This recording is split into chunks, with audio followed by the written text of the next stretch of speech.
Our guest on today's episode is Kausha McGill. Kausha is the director of the Oaks Area Chamber of Commerce. She offices right in my building, right alongside me. She was my first office mate, and she has come to be such an important, just like sane making part of my life.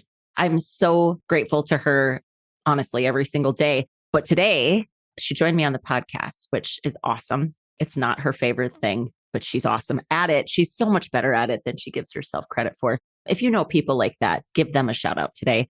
She joins us to talk about her role as our chamber executive. So again, we're in a town of 1,800 people. A lot of small communities either don't have a chamber or used to have a chamber. And there's a lot of conversation around the value. Like, what really is the value of a chamber? I think here in Oaks, we are super blessed to have one of the best. Kausha achieves an incredible amount of work in very part-time hours. And so we sat down just to talk about that, how she approaches the work, why she thinks it matters. And also we just talk about a few things that we think make our community special and why, in the hopes that there are things that you can activate in your own small towns. So without further ado, enjoy this episode with my good friend, Kausha McGill. Hi, Kausha. Hello. Thanks for coming to the show. Sure. I know this isn't your favorite thing in the whole world, but No. You and I are like 100% partners in crime, I would say. Mostly crime. we do good things too, I think. Well, yes. Yeah. Yes, we do. So for our audience, you're our chamber. You are the director of the Chamber of Commerce here in Oaks. And again, like when I think about the people that listen to this podcast, like they're always looking for ideas, right? Some of the communities that listen to this thing are like way smaller than Oaks. Some are, way bigger. And you and I both know that the size of your community doesn't necessarily determine the size of your heart or what you're capable of doing, but it often dictates the resources that might be available. So can we just start by talking a bit about how our chambers organized? Just give some kind of stats about the chamber, how often you work, all of those kinds of things, and then we'll just kind of go from there. Okay. So I'm 3 days a week. I'm part-time. So, try to keep those consistent. So it's Tuesday, Wednesday, 9 to 5, Thursday, 9 to 1. Yep. Now, we have events. So that doesn't mean that those hours stay that way. I usually put in more than that.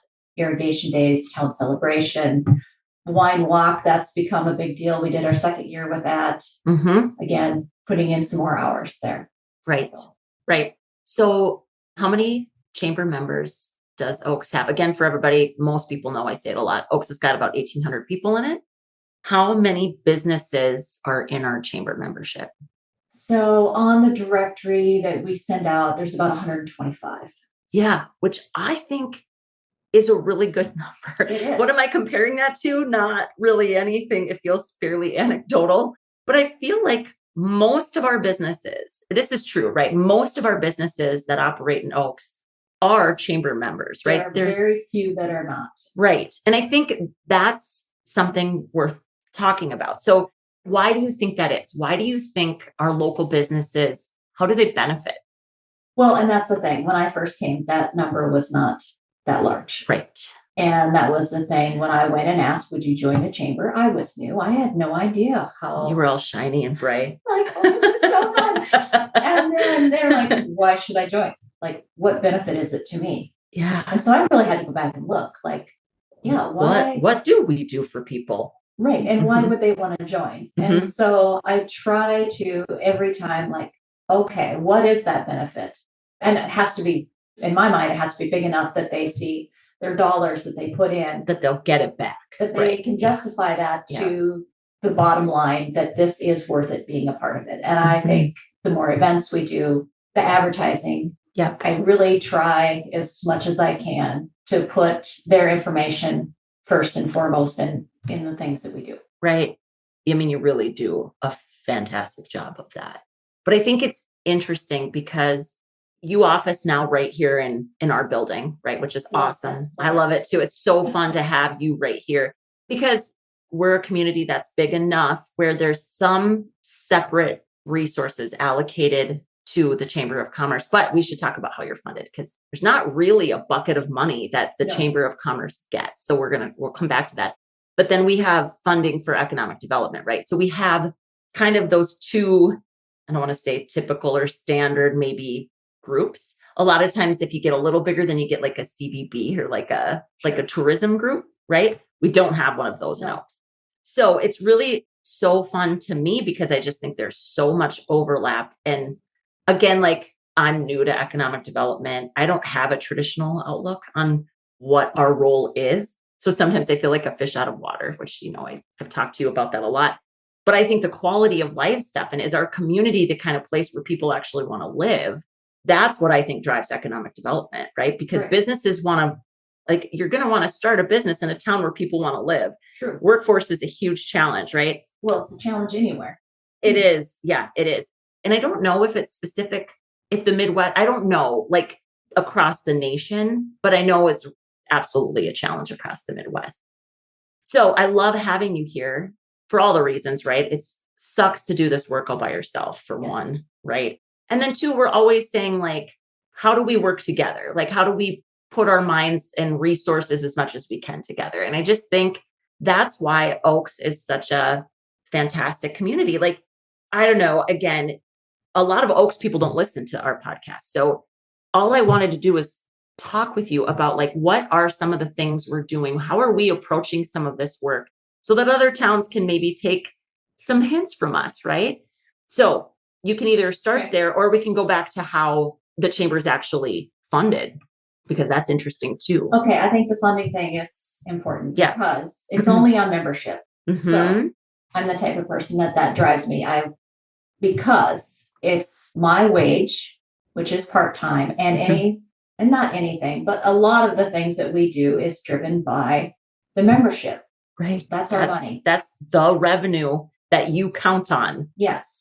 To operate for the year. Now, there are certain events that we have, and yes, we can, like you said, there are other funds. We can go to the city and get the tourism dollars for irrigation days because that justifies that. Right. The wine walk, same thing. We're bringing in people outside of our community. We can track that. I can go to city council and say, this is how many people we brought in. They stayed overnight, all those things. So again, I can dip into that fund a little bit.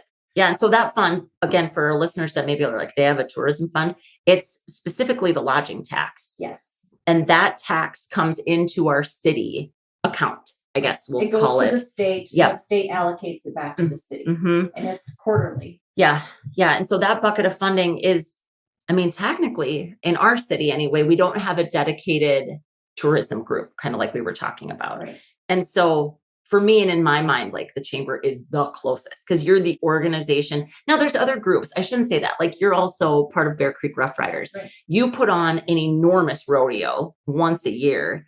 You could absolutely make the argument that draws in visitors. Oh, sure. I mean, I think we have several events that draw in visitors. We do. But as far as like tourism, if you're looking for something, I get a lot of phone calls. Of course. Where do I find this? Do you have, lodging? And yes, we want them to go to the website. You and I are working on that again. But sometimes you just have people that just pick up the phone and call and like, how can you help me? Yeah, right. I don't think the average person, even in our little town, unless they've been on the chamber board, have any clue how many questions and how random those questions are that you field in part-time hours. Like, so besides marketing everybody's stuff, which is really takes a lot of time, you're also one of the first faces of this community. It's a lot to do in part-time hours. That ties back to what is the benefit to the business. And I tell them that as a business here in Oaks, you probably don't realize the amount of phone calls I get or the increase, whatever that is on email. My job is chamber first. If you're not a chamber member and I can't fill it through my chamber membership, yes, I will recommend you, but it's always going to be my members first. Right. Which I try to say, that in itself is another benefit that you have by being a part of us. Yeah. So it's interesting, Kausha, like, I think chambers, like in North Dakota, there is a North Dakota chamber, right? And then there's North Dakota Economic Development. They're separate groups. But there's always this conversation of like, are chambers relevant anymore? And, just because they have a long history, chambers of commerce. what do you say to that? Like if people would ever question that, what would you say to that? Because again, I think we're a successful small town chamber. Okay. So as a chamber, what things would go away if our group, our board, and myself as a director were no longer? And I started listing those. I think people would be very uncomfortable. Yeah. They would go, wait, what? Right. Like I mentioned, our town celebration in June is 4 days long. Mm-hmm. And it happens every year. It didn't happen during COVID. Right. 2020 was the 1 year, right? Mm-hmm. And then what are we annual? 53. Okay, 53 this year. I had to look at that too when I was 53 years in a row. Besides the year that no one did anything, which we don't have to take that as a count against us, right? We don't count. Yeah, right. But so I mean that's, and again, like 4 days long, and your board and you're tasked with filling those 4 days. So why don't we talk a bit about what happens, just so people can kind of hear. Like, okay. Yeah. So it starts on Thursday. We go to our big park here in town, and it's a karaoke contest. Winners get what we call Oaks Bucks or chamber dollars. Yep. And that's a fun event. It is. BTW. We added that. That was when I was president of the chamber. I think that we added that.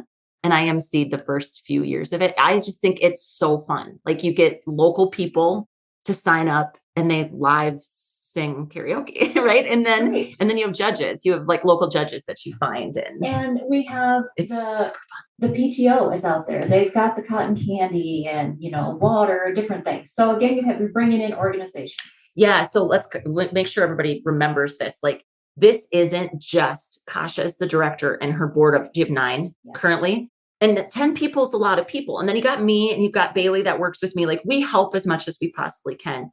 But it's not just those 10 to 12 people. You partner with other organizations, especially if they need fundraising dollars or their kids or their students or their whomever need community service stuff. Right. You've done a really, really good job of partnering, I think. And that helps. So that's Thursday night. Friday starts out, the food trucks come on Main Street. We block off 4 blocks, kind of like in a cross. Yep, like a T almost. Mm-hmm. Yep, right. And so food trucks, we try to get at least 9 to 10 of those. Some have been here for years. Mm-hmm. We have new ones that come in and out. So that's fun. Yep.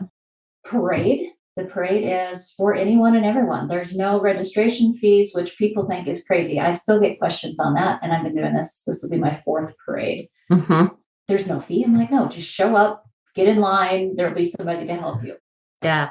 And that, again, like being an Oaks native, back when my grandparents owned this building as the Ben Franklin, right? Like I rode floats many irrigation days in a row. And then when I was a lifeguard, I rode one for the pool. Like, so that whole evening, like the parade being an evening parade on a Friday night, it has such nostalgic. It just like baked into, my memories as a kid. And so I love that my kids get that too. It's super fun. It is. It's a very small town. It's very small town. Yeah. A lot of pride goes into that. And we give out prizes for floats. There's competition between the businesses. We pick a theme. The theme is used all weekend long. What's our theme for 2024? Do you know yet? We haven't decided, but our Grand Marshal has been in business for 50 years. That is Joe the Barber. Joe the Barber's the Grand Marshal. This is new information to me. I love that. He's going to be awesome. So that it's something centered around hair. We just haven't decided what the theme. It could be decades of hair. Oh, that's super fun. I love it. And it has to be something that people can do on a float, or they can get involved in. Can get into it. Yeah. It's actually harder than a person would think to come up with themes, kind of. It is. Because when you have years where you've announced it and people are like, I don't know what to do. What do we do? And then they call you. I'm like, can you give us ideas about a float? And you're like, oh my gosh. No, I have everything else to do. But then that's what you say is, sure, you could try this or this or this. Mm-hmm. So yeah, it's super fun. And I always laugh, like there's nothing that screams small town more than like literally throwing candy at young children and they race out into the street to get it. And knock on wood, in 53 years, we've never had any sort of an accident or any sort of, right? No. To our knowledge, yeah. I mean, and you mentioned this before, I'm part of the horse club that puts on the rodeo, which is Saturday night. That's a big event. But it's a huge event. We also ride horses in the parade. And that's an iffy situation too. Like Okay. Yeah, So what are they going to do? how's everyone going to be? Well, and there's always a lot of noises. There's sometimes really big equipment. Anyway, it's so fun that that tradition has carried on because I just think it's really neat. Well, and you have people, yes, it's for Oaks, but you have people that come also because they're not from Oaks, but they come because it is a big celebration. Right. There's just fun stuff to do, right? Yes. And Saturdays, I think, very centered around family. Absolutely. By the way, you missed Friday night. What happens? Yeah. So go ahead. Friday night is the parade. After the parade there's a street dance. Last year we had some cornhole tournaments on Main Street as well. And again, you have the food trucks. People just hang out. Yeah. I had to miss irrigation days last year. I know. I was gone. I was out of town. I've missed irrigation days, but not since I've lived here. So it was the first one in 15 years that I've missed. And I'm super excited that I'll be here this year because it's just really fun. Like the town really buzzes. Well, and people come back. Yeah, right. People that have moved It's reunion weekend too, right? So if we have reunions or class reunions, that's when people come back. Yes. And then you have those classes on floats again. It's very nostalgic. Businesses have specials that maybe they're open later, that type of thing. Saturday, family day. You have the Lions Pedal tractor pull. We have face painting that's free. There's games on Main Street. Again, we try to involve organizations. Our Votech Center here, we have the DECA and HOSA, I believe. FCCLA have also been involved. And so they took care of the games for us because, like you said, as a board, we can't do everything. No. And so instead of them going to the businesses and asking for money and donations to fund their trips, they ran the Main Street games. They got the money from that. Right. Yeah. I love that too, because it's tying their fundraising to effort. Right. And not saying because fundraising is always effort, but I'm saying instead of like saying we're selling this variety of stuff, it's like, no, we're physically here. The kids. So there's two different kid groups I'm talking about here. Like the kids that are in these groups and then like helping my kids, my little kids, like decide. Yeah. It's a cool way, I think, to get them. It's a little bit of civic engagement too, right? They're involved in it differently than if we were just writing them a check, which I kind of think is great. And that's why I like it too. I mean, it's not just I'm selling some products, I'm going to knock on everybody's door. Yeah. You're actually doing something and your efforts are seen. Right. Yeah. I think that's neat. Okay. And then Saturday night, rodeo. It's the rodeo. That's pretty big. We have all events. It's rough stock. It's the roping and everything. Our average is about 500 people every year. And that's incredible because that's a lot of out of town people. Yes. Right. Like if you had to this is a total stab in the dark maybe, but what's the split between local people and non-local people, do you think? Non-local, totally over half. Yeah, that's okay. That's what I would think too. It's really, really special that we have that right here in our town. And again, it's like the hard work of a group. Well, and again, there's a group. We are a small group. We're getting older. Yeah, calling all horse lovers. Could you please come and participate? Yeah, right. The average age is getting older of our horse group. But so we've involved another group. They provide the concessions, and that is the FFA here in town with their FFA Alumni Association. And they put on all the concessions because we can't do it all. Right. So I like that too. You're involving more groups again, trying to put on these events and bring people together. Yeah. And then you have a street dance again. The Saturday night street dance gets a little rowdier because all the cowboys come over. It gets a little interesting. And the last couple of years, we've added a mechanical bull to the mix on the street. So there's that. Yeah, that gets rowdy and super fun. Yes. But I think one of the things, on Saturday is our Good Samaritan. We have a pie social, and I know maybe people think that that's, oh my goodness. Well, it's very traditional. Let's call it that. It's very small town, but I like it. And I like that they've changed it. They brought it to your building here. Right on Main Street. Yeah. Way more visibility. Yep. People love it. They come in, they hang out, they get to taste all kind of pies. It's a little fundraiser for them as well. Right. Yep. And then Sunday. It still happens on Sunday. Like there's still irrigation dazing on Sunday. We are. The food trucks usually pull out. Some stay for breakfast, but the majority have had the street dance crowds both nights, and they're about they're tapped out. Yep. So they take off. We have demolition derby, which has also been a mainstay of for sure. irrigation days. And run by standalone club again. Yes, the Snowbusters, which also now they have involved another group of students. I can't remember which organization. They run their concession stands because, again, their group has gotten older, smaller. We still want to put these things on, but we can't do it all. Right. And the other thing you're outlining, Kausha, and this is why, again, I think a lot about with growing small towns, like who are we going to help and how are we going to help them? Like in these small communities, a lot of these clubs are nonprofits. Oh, yes. And in fact, almost all of the ones that you're talking about, Bear Creek, Snowbusters, Lions Club, and then DECA, FFA, FFCCLA, those are all have a nonprofit or charitable cause. And so I really encourage people as they're listening to this to think about these groups and how can you support them maybe differently? How can you encourage them to come together? Because that's if there's one big theme of our irrigation days, I think, and that's largely at your direction, clearly. You came in at a time we had been without a clear director for a couple of years, right? We just had a lot of turnover. We had somebody that had done it for like 25 years, right? 25 years she had done it probably. And then this again, we want to talk very typical small town stuff. That person leaves and it's like, holy crap, like, wow, who are we going to get to do it? And then you get somebody in and they want to try new things and nobody wants new things. And what a transition. And I think there's such stability around the chamber now because of you, and your board is also very active, which is amazing. But I just think the encouragement of people to work together and really recognizing it doesn't have to be just the same 10 people. Like you hear that so often. Right. And I know we still struggle with that a bit, maybe volunteerism, in Oaks, I hear that. But when I hear that, I usually challenge back to say, well, maybe we're not making it easy for people to show up and help.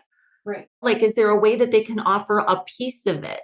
And it's more about aligning, I think, the opportunities to serve with what people are interested in than just saying do you have a pulse? Great. Come and do this thing for an hour. Right. And then while you're involved in it, we're going to vote you into it. Yeah, exactly. So if you miss the meeting, congratulations, you're the president and you're in it for 3 years. That's this lifetime appointment. It's how it feels. Well, and that was part of, when I got on the chamber, I changed the membership a little bit. I thought we were missing. Yeah. Talk about some of those because we have different levels. That's what you're talking about, right? Yes. Yeah. You have retail, you have service, and those are our standard, kind of standard businesses, right? Right. Then I added home-based businesses because I thought we were missing a whole thing. Yeah. I think so. If I want to know who sells Tupperware anymore, or who sells Mary Kay or whatever those home businesses are, how do I find that? Right.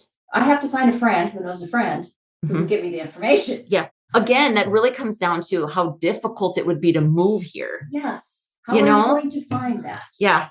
So then we added them. We also added organizations because, again, I felt, and you and I talked about this, you moved to town. How do you find the organizations? The clubs. How do you How do you get involved in those clubs? Why not also have them part of the chamber? Then as part of that, I help promote their events. Right. And they pay less. They pay less than a business. Less. Do you want to share? Because you could probably see this on our website anyway, right? So what are our pricing? What's our membership pricing? Retail is $140 up to $400 because it's based on employees. Yeah, it's capped at $400. Yes. Okay. Service is $115. Home business is $75. Organizations $50. All faith is free. Yeah. Okay. And then you can be an associate member for $35. As a person, as an individual person. Supporting the chamber. Yep. And kind of staying in the know, right? You get the email blasts and stuff. Yeah. I think you think about the cost, $50 a year. And if your stuff gets promoted and shared and there's such good traction on the chamber's Facebook page. I mean, right now, truly for Oaks, that's where Oaks gets promoted. And we've talked a lot about that. I think from a community level, it's really hard when so we have the city, we've got their jobs, we've got the chamber, and you've got your stuff, and then economic development. And we have no economic development outside of me personally doing it. We have no Facebook presence, right, of any kind. So just how do you promote just the general goings on of Oaks? Well, you take that on. you technically take that on, and it's not even really 100% your role. But I think that's a challenge sometimes for small communities. Like, Yes, who does that? Yeah. Yeah. And where do you look if you just want to know stuff? Well, and I think as a chamber and what we do, you talked a little bit about the email blast. That's once a week. That goes to about 250 emails. So again, you have to send me your information. I'm not going to go look for it because I'm going to step on somebody's toes if I put somebody's in that I went out. Same with sharing on Facebook. Right. I don't go out and look at your pages to share. I don't have time. It's 20 hours. Right. It's just 20 quick hours. Yeah. So it's like, if you want it shared, send it to her. Right. Send it to me. I talk once a week on the radio. Like, what are we doing? What events are coming up? Those type of things. Again, that's what is the benefit for being in the chamber. You give me your event, your sale, or whatever is happening with your business. I will make sure that I cover all those avenues and make sure it gets out there for you. Yep. So when you think about Oaks in general, what do you think are some of the things that right now, from your perspective and all the businesses that you work with and stuff, what are some of the things that just like actually make us special? What are some things that are happening? Do you feel like now in Oaks that just feel like this feels like momentum? Because I feel it. Oh, yes. So I would love to hear from your perspective, like what you think those things are. We do not have a single building on Main Street that is open. Every single one is full. There's something in it, and it's all a variety. We don't have a lot of overlap. We have some, which is good. Boutiques, we've got overlap. Yeah. But they're all different. And you need a little competition anyway. That's good for a community. Agreed. Yeah. I mean, just having one, it's great you have it. But again, competition always spurs good things, I think. So I think that's very unique. I also think that our young people coming back, starting businesses or buying existing ones where people are no longer, maybe they're retired or whatever that might be. That is huge. You look at that, you don't see that in very many other small towns. Right. And so for people listening, what do they have to do to generate that? Like, what do you think we're doing? What are we doing in Oaks that's making that happen? It's a bunch of stuff, I realize. It is. But when you think about, like, if you're sitting there and you're like, I want that, because I hear people say that. I'm like, I want young people to move back. What are some of the things we're doing? Well, for one, you have a lot to do with it. Well, thanks. I appreciate that. I do. And I just care so much about it. It's so fun. It's so fun. You and I both know this. We have specifically asked people, young people, would you come back and do this? If we helped you. And I think that's part of it too. It's pretty scary. Yeah. But if they know that they have help or they have people that they can come and ask questions to or help them navigate whatever that may be, that situation, that first step is a lot less scary. Totally agree. Totally agree. I said that a number of times, and I appreciate you reiterating that. Like, if there's somebody that graduated a handful of years ago and has a degree or has any experience or has any whatever it is that you go, that would help fill this thing, ask them, invite them. And maybe if nothing else, if they say, they go, hell no, you can say, why not? And find out what it is. Like, what are the barriers that are keeping people from doing it? Yeah. Why wouldn't they come here? Right. And if it is definitely a hard no, then do you have a friend that know that? Yeah. And you and I have this wish list on our website. Yeah, we do. And I think that's another tip, everybody. Yeah. The businesses that you want to see. Right. What are you missing? What don't we have? And I'm a person that does not like to go to Fargo. I'm sorry. Yeah, that's okay. Nobody from Fargo is going to feel hurt by that. They'll be like, Mac, we don't need you anyway. But yeah. If I can get it here. Yeah. I would much rather spend the time that I would be on the road doing something else that I enjoy. Amen. I end up traveling a lot to Fargo for work. And it's just like, if I decide like, I have to make a Costco run, let's say, right? I don't enjoy it. I don't. I would rather go to our little grocery store 3 times a week to get some of the things that I need, Well, and I remember it was when our oldest son got confirmed, I bought every single thing that was necessary for his party and his gift and like flowers and all of it.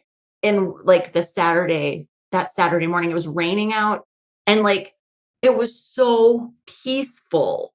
I had this big long list of stuff I had to get. And like everywhere I went, people were happy to see me and I was happy to see them. And it wasn't frenetic and chaotic. And I mean, that's special that our town offers so many things that we can have that experience right here. And I get for young people, sometimes me saying, I don't like going to Fargo. Young people are like, okay, but I want to be close enough that I can go to McDonald's or whatever that. Well, or maybe a concert, right? Something that we don't often have here, but I think you also have to talk about that when you're trying to get them to come here. Right. Or, come to your small town. Like, is there somewhere close by, or how can you facilitate that so they still feel like they have a connection to the city? Exactly. Yeah, I think that's really important. I also think that like demonizing Amazon is like, we could look at it differently. Because honestly, if there's certain things that you can get delivered to your doorstep from Amazon, it makes the inconvenience of being really far from that city kind of irrelevant. Right. So again, it's just thinking about how do we position these conversations? And I'm just not one to back down from it. If we're missing something, I'll be honest about that. But then that's the cool thing too. There's been 2 conversations I've had. One with TJ, who has just recently moved back. She asked about snowshoeing. There's 2 other women in town that I know have snowshoes. They've just talked about it. And she was like, do you guys like have a snowshoeing club? I laughed. I was like, nope, but you could start one. She was like, well, maybe I will. And like, literally that would be a quick post, maybe on Facebook, maybe on the chamber saying, hey, if you have snowshoes, meet us at 3 p.m. at the golf course and we're going to walk some hills in our snowshoes together. I don't know. Right. That's an example. And then the second one was this family that I was talking to last year. And she asked if anybody kayaks on our river. And I said, yeah, I mean, I think a lot of times it's people that like live out there, like people that live in the country, they use our river a lot. They boat on it, they fish on it, they tube down it, they water ski down it. I've seen people do all of these things. Right. And she's like, I wonder if Oaks would ever want to have a kayaking club. And I was like, maybe. Right. And so it just really comes down to like, even the list of businesses on our website. Why would we ever say, well, no one will want to do that here? You have no idea. You have no idea. Some of the bigger city, like air quotes, services like nails and estheticians and like a brewery, like we're going to have a winery, right? These are big city things that with the right person and the right support, you could absolutely make it work in a community like ours. Oh, absolutely. And I just think we need to like open the minds up, folks. What do you want to see? Right. And be willing to ask. I mean, the worst thing is they're going to say, no, I don't want to move to your town. Okay. But like you said, then you follow why? What could we do to make that easier? Or make you even like think about it for a little bit? Do you just put that little bit of seed in there? Like, this is what we could help you with. This what we're offering to get you to come back. And the other thing, by the way, so you were talking businesses, talking about young people coming back. Our Main Street also looks amazing. Yes.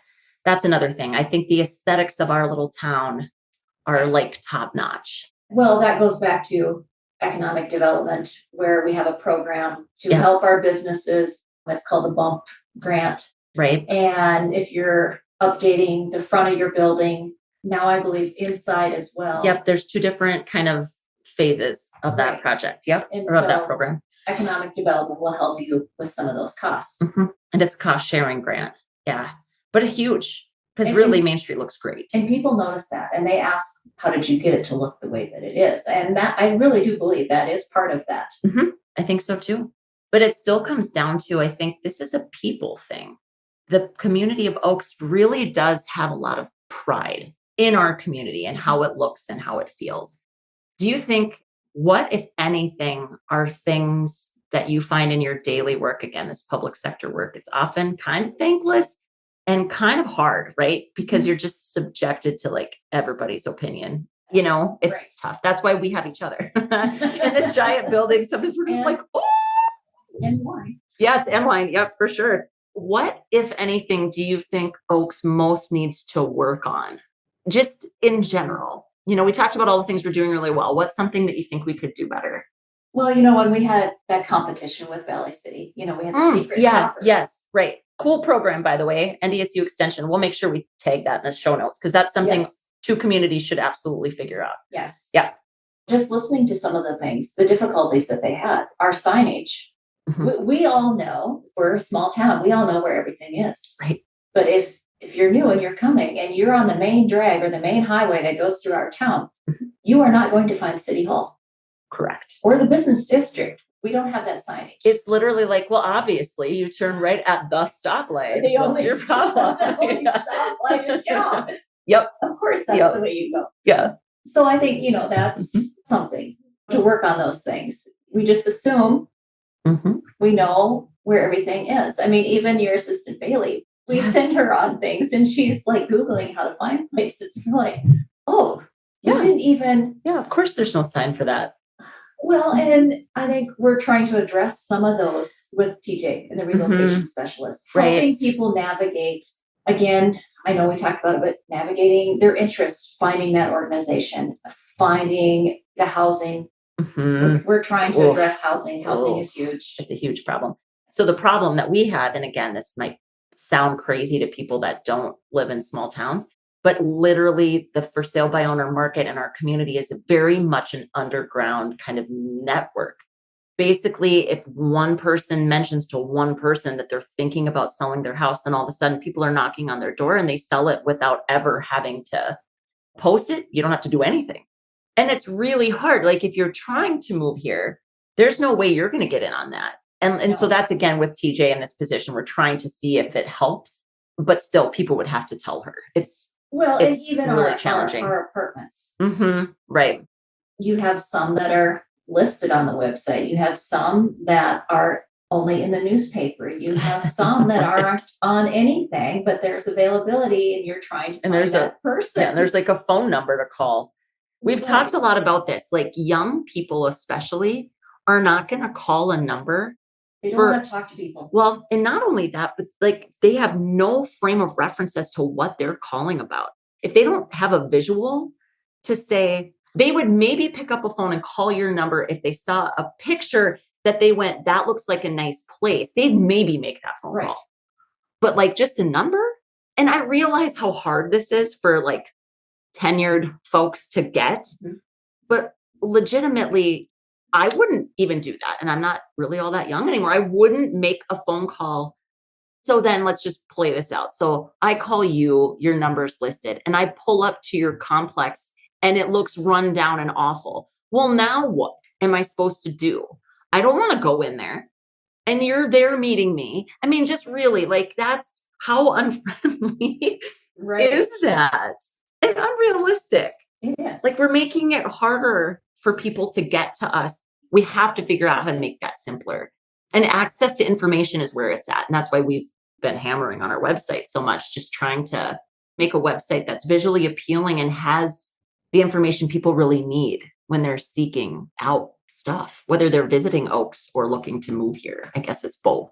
Right. And I think, yes, we're working on it. So granted, it is something we need to. It's not perfect. No. Not yet.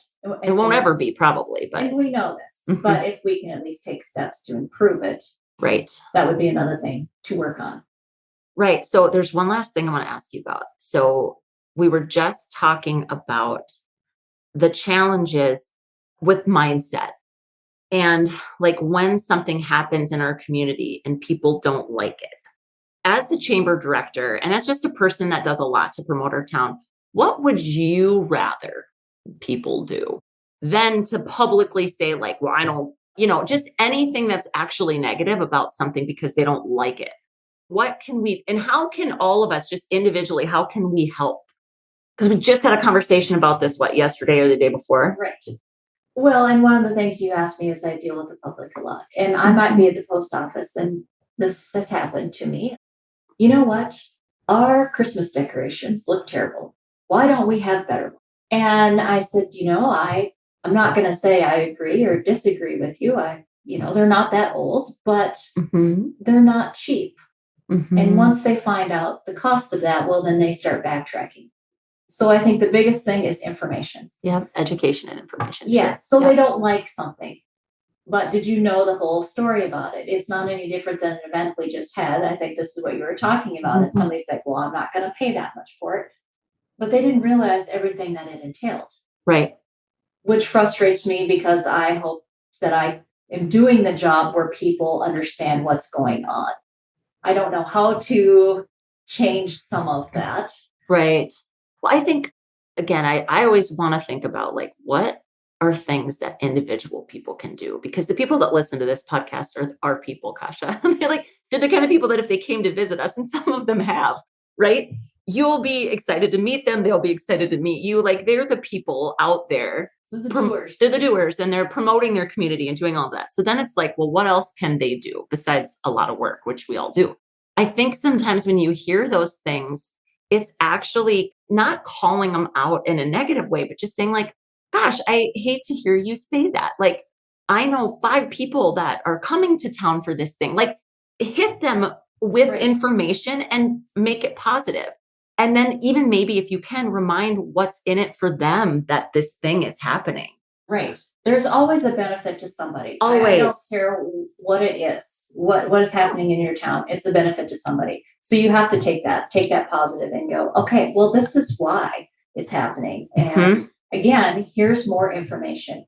So if you can load yourself with all those, put on all the armor, walk out onto the street. And be knowledgeable in what is happening so that you can counteract any of that negativity.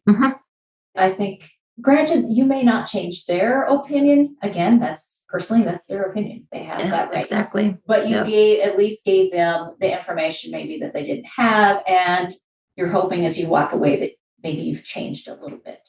Yeah. Well, I think we really do. Like, there are times when I listen to this guy speak. He's actually the executive director of job service for North Dakota. Yes, I know. Right? You were there. Yes. Okay. We were talking about these people that have transplanted to North Dakota. There's a bigger picture than just a small town, but it absolutely made me think like, oh my gosh, we might be our biggest problem, right? he had said that like they have this amazing transition experience and they are like the biggest cheerleaders for North Dakota.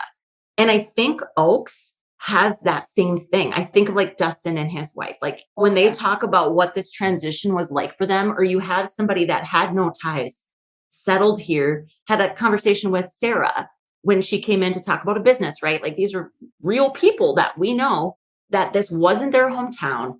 They're not boomerangs. They didn't come back and they love it here. And I think one of the challenges is how do we help?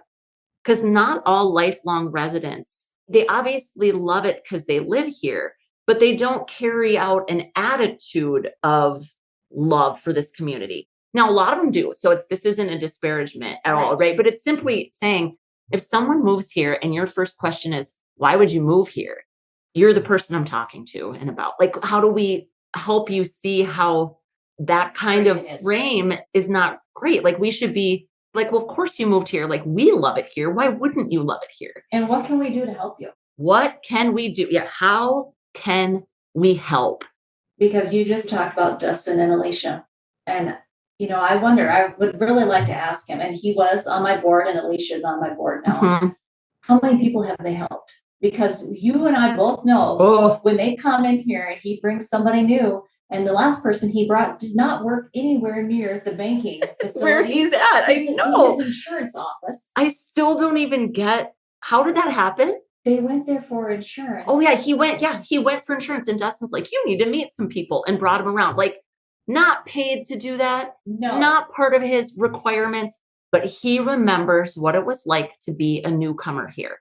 And that, I think, is the encouragement is to all of us lifers. And I'm not a lifer. I was gone, right? But I'm like a lifer again. Put on the eyes of a newcomer.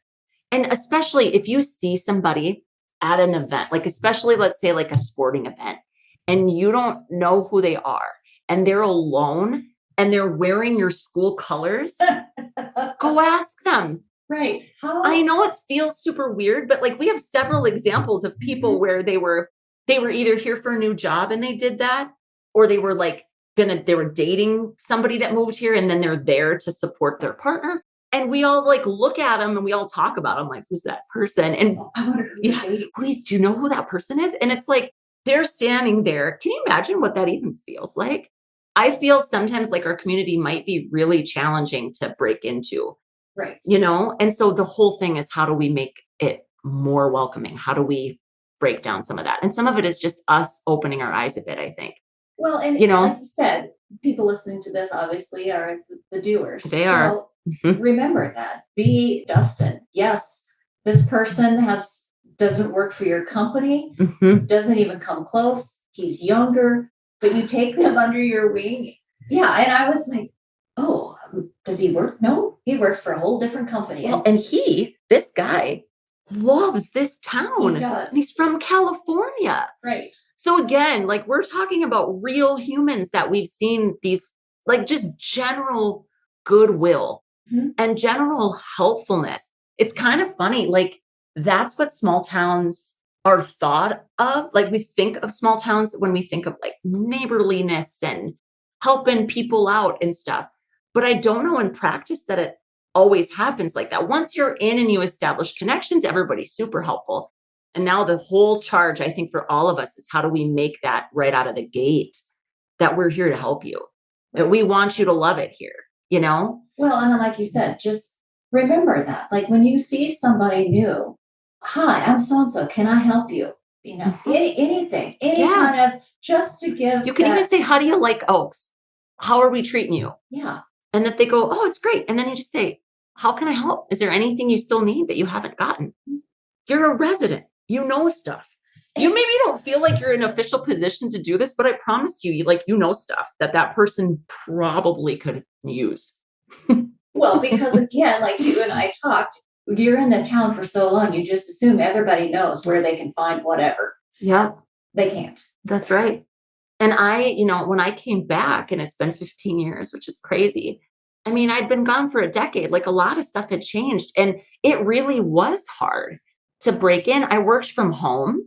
A lot of folks now, if we're bringing in people and they like, if there's one spouse, let's say, like if it's a partnered couple and one works like at the hospital or one works at the school and the other one is doing something remote, that human is going to need some support. Right. Because they don't have a built-in like employee network, right? They don't have colleagues to help them along. So all of these things are things I think about all the time. And I'm just so grateful to have you in my building, because every single time like we hit a challenge or we see something that's a challenge, we immediately go like, what could we maybe try? We're very willing to try stuff in this space together. Right. And I just think that's half the battle too. You have to be willing to try. We've had some things that have not gone successfully, wouldn't you say? And then that's what the wine is for. I mean, that's all part of the learning process too. It totally is. People just need to know that like not everything's gonna sing. Right. And it's okay. It really is okay, but we got to try. And I think we've done a lot of interesting and unique and different things. Well, and you and I have laughed about certain things that when people see us coming together, it's like, oh no. Oh God, here they come. What's going on? I always laugh. I'm like, they're smiling too much and they're walking with purpose. Like, and we're both kind of taller in stature. I like it. I think it's a good duo. It is. So again, thank you. Thank you for all the work that you do. Thank you for helping make this community truly what it is, because all of these pieces have to somehow work together. And it's not always easy. Like groups get really siloed in small towns. It's weird. You wouldn't think that would happen. Like you'd think it'd be so much easier, but we just sometimes put blinders on and forget to kind of open up and look side to side. And so I'm just so thankful to have you here, have you in our community, have you in my building. And thanks for coming and sharing what a successful small town chamber can look like. Well, thank you. It is a fun job. I thoroughly enjoy coming to work every day. And just for people out there, I am not I'm probably a lifelong resident now, but I am not from this area or even the state. So, right. And I would say that's the last tip for anybody listening to this is don't count out your transplants for bringing incredible value to your community. You know what I mean? I think sometimes we tell ourselves some of these things, these positions like need to be somebody that has deep, deep ties. I don't think that's true anymore. And again, even Pat's message, right? We're like a really successful transplant to your community. Like if they end up making this community their home, they're bigger cheerleaders than sometimes our lifers, you know? So it's just, how can we all cheer more and look for the positive and promote the good and all of those things. Right. Okay. Thanks for being on the show, friend. Thanks for having me in the office. Yep. Well, wouldn't want you anywhere else, frankly. It's good. You're so good for my sanity. It's amazing. Thanks so much. Thank you.